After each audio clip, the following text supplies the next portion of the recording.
Today I'm going to review the Payload Scorp Mini 3 Pro gimbal, which Payload kindly sent me for free in exchange of making this video. So first of all, let's start with the price. The price for this gimbal, at least for the Pro Kit version, is $300. But Payload also gave me a 15% off discount code to share with you guys. This discount code is only going to work on the official Payload website. If you are interested, link is going to be down below. And if I compare this gimbal to one of the best compact gimbals on the market, the DJI RS4 Mini, it is significantly cheaper, being at $300 compared to $460 if you include the AI sensor. I am going to compare these two heavily in this video, but do keep in mind that it is significantly cheaper than the DJI gimbal. Now here's what you're going to get in the box for $300. Obviously you will get the gimbal itself, then you will get a mini tripod to prop the gimbal on a table. You will also get a removable handle to control the gimbal remotely. More on that a bit later on in the video. And then obviously on the gimbal itself, you will get a couple of plates to be able to mount your camera to the gimbal. And then if you opt for the Pro Kit version, you will also get a couple of different accessories, such as this extension carbon fiber tube to be able to get the gimbal higher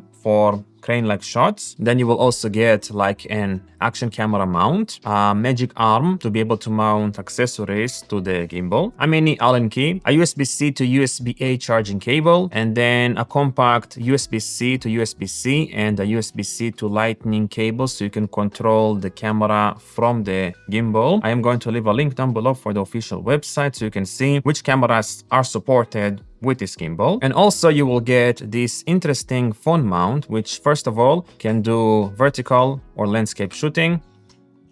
The build quality of it is absolutely fantastic. It's using the spring mechanism in here, but it also has a fan on the inside if you want to cool down your phone, especially when shooting with something like ProRes 42 HQ and whatnot. And finally, to carry everything safely when traveling, you also get a hard shell carrying case. Now, in terms of the build quality, the lower part of the gimbal is made entirely of plastic. And to be honest, it does feel a little bit cheap. It's the cheap quality plastic, if you will. But everything here on top is made of metal and feels extremely premium. If I compare it to the RS4 Mini gimbal, the build quality on the lower part of the Payload gimbal feels significantly cheaper than what you get on the DJI gimbal. Now, in terms of weight, this gimbal weighs about 1.1 kilograms, including all the necessary accessories like the mini tripod and also the camera plate, whereas this gimbal is about 1.2 kilograms with all of the accessories included. And also the footprint of this gimbal overall is slightly smaller, I mean significantly smaller actually, than the RS4 Mini gimbal. So if you want something more compact, maybe this is a better option for you. Now, in terms of ergonomics, this gimbal is extremely comfortable when holding it in this position. Also, when using the briefcase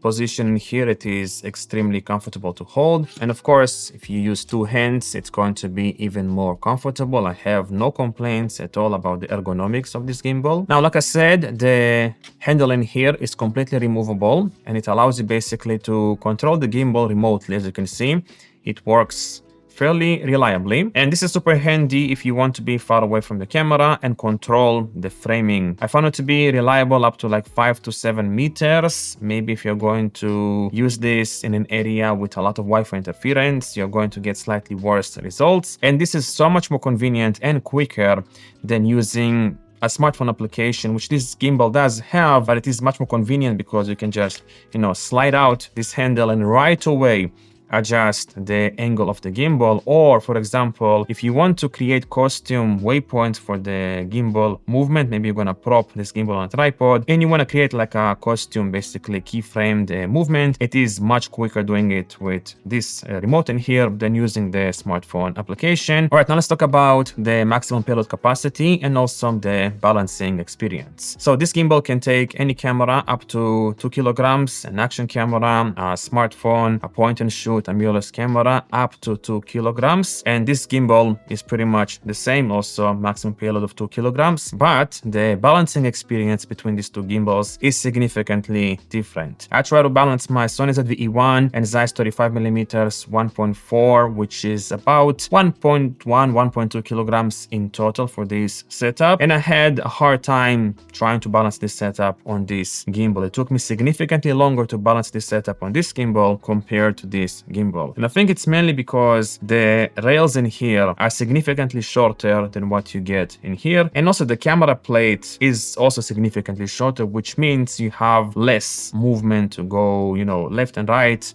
forward and backwards. And this setup that I've mentioned is somewhat front heavy, and because of this it was a bit annoying to balance on this setup. I still managed to do it, but it took significantly longer doing this with this gimbal than with the DJI gimbal. Another thing that I do want to mention, which is going to be extremely important, is that the motors in here are significantly weaker than what you get in here. I mean, maybe, I'm not sure if you can see, but this is the motor on the DJI gimbal, this is the motor on the, you know, Payload gimbal, and as you can see, the size of the motor on the DJI gimbal is significantly larger, and you can definitely feel it when you do the auto-tune function to balance out the gimbal. When I balanced out the setup I've mentioned before, I had to crank the motor strength all the way up to 20 pretty much on all of the axes so the gimbal can work properly. Whereas with this gimbal, it was like halfway with the strength on all the motors, which means the motors are significantly stronger in here than in here, but it has the same payload capacity. So it is more compact, but this gimbal is only like 100 grams, 150 grams heavier, but the, you know, the balancing experience is much better, and also the motor strength is much higher. And also, of course, you can mount your camera in here vertically if you want to. Same thing goes for the DJI RS4 mini gimbal. I have not really tried doing it because I'm not really shooting a lot of vertical videos, but you can do it definitely with this gimbal. But one thing that I kind of wish this gimbal had, which is something that I really like about the DJI gimbal, is the auto lock feature or auto unlock feature, however it's called. So basically with this gimbal, once you put your camera on, if you press and hold the power button to power on the gimbal, it's going to unfold the gimbal for you and also unlock all the motors at the same time. But with this gimbal, you have to unlock all the motors before powering it on, because it can start vibrating like crazy, which happened to me a lot of times because I'm so used to this kind of technology in here. But again, this is significantly cheaper, and this design is what pretty much all the gimbals on the market use. I think only DJI has this technology where it's like unfolding the gimbal for you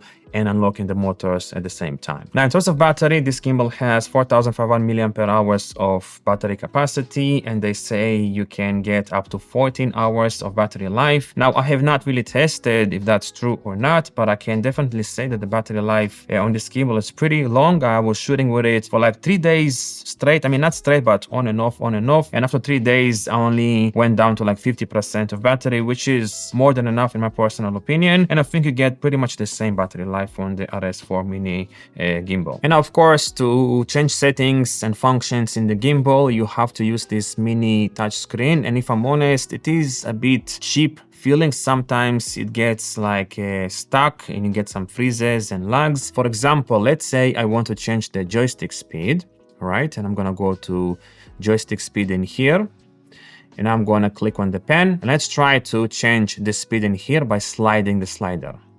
Look what happens. It's not registering my thing. Now it works, now it works, now it doesn't work. Now it works, everything works fine. So it is a bit finicky, if you will. It still works if you are patient, but I feel like the touchscreen on the RS4 mini gimbal is much more reliable. Also, of course, you can control this gimbal from the smartphone with the Payload application. And if you want to update the firmware, you also will need to use the smartphone application. But honestly, you can do pretty much everything you need to with this remote control, except for updating the firmware, obviously. So I feel like this is going to be a much quicker way to remotely control the gimbal, if you will. All right, another cool feature about this gimbal is this built-in AI tracker, which allows you to reliably track a subject, and it works on gestures. So you can do the OK sign to turn it on, and it's going to basically start tracking. If you want to turn it off, you do the OK sign again. And if you want to reframe a shot, you can do the OK sign, and then you can do the double L sign, and it's going to start blinking. You can reframe yourself to like rule of thirds or whatever you want, and then you can do this sign again, and it's going to keep that position of framing basically. And I tested the tracking performance and it was fairly reliable, but FeioTech says up to 18 meters. You get up to 18 meters of tracking, but from my experience with this gimbal, it's more like 8 meters, and you will need to be in a fairly well-lit environment for it to properly work, because otherwise it can struggle. Like for example, if I'm going to backlight myself, maybe the gimbal will struggle. As you can see now, it's not turning on because I'm basically backlit, because it doesn't really see myself properly. But if I'm going to put it with the direction of the light here and do this, still kind of struggling. Okay, now it's working. So you have to be basically properly lit for it to properly work. But for the most part, it works just as reliably as the DJI RS4 Mini gimbal. All right, and finally, let's talk about the overall stabilization performance. And honestly, this gimbal kind of surprised me because the stabilization performance of it is fantastic. I tried a budget gimbal similar to this in the past from Hohem. I think it was the MT2, and that gimbal had significantly worse stabilization performance than this. This one is just as good pretty much as the DJI RS4 Mini gimbal. And in fact, doing like orbit shots, which I'm really struggling with, was much easier for me with this gimbal than with the DJI RS4 Mini. Surprisingly, even when using the orbit follow mode, I got much better results when it comes to orbit shots with this gimbal than with the DJI RS4 Mini gimbal. But your camera must be balanced correctly on this gimbal for it to work at its best. And also, you do need to apply some skill if you want to get the best stabilization results at the same time. But if you balance your camera correctly, you use the gimbal correctly, you are going to get fantastic stabilization performance from this gimbal. And at this price point, actually, it's amazing, I would say. All right, so to summarize, for the price of $300 or slightly cheaper if you use the discount code on FeioTech's website at checkout, I think you're getting a pretty good gimbal, especially when it comes to the AI tracking, the stabilization performance, and the ability to control the gimbal remotely. But if you want something that is significantly better in terms of like the overall experience, I would definitely invest slightly more and get the DJI gimbal, because the build quality in here is better. It's much easier to balance. The motors are significantly more powerful, and also the auto unlock motor feature is life-changing, honestly, because it makes using the gimbal a much better experience in my personal opinion. But if you are on a tight budget and you want something slightly more compact that has about 80-85% of the features that this gimbal offers, I would still recommend buying this gimbal. Just be aware of the downsides I've mentioned in this video, like the balancing is a bit finicky, also the build quality feels a little bit cheap, and the motors are not really strong. So if you're going to be, your camera set basically is going to be higher on the weight, close to the maximum payload capacity of 2 kilograms, maybe it's not going to work the best because of the smaller motors and also the short rails, which makes, you know, balancing heavier setups a bit more finicky. But if you are okay with all of these, the downsides, I would still highly recommend this gimbal. Otherwise, get the DJI RS4 Mini gimbal because it is pretty much the best compact gimbal on the market. All right, thanks for watching, and I guess I'll see you in the next video. Links are going to be down below for this and also for this. And yeah, I'll see you again soon. Bye-bye.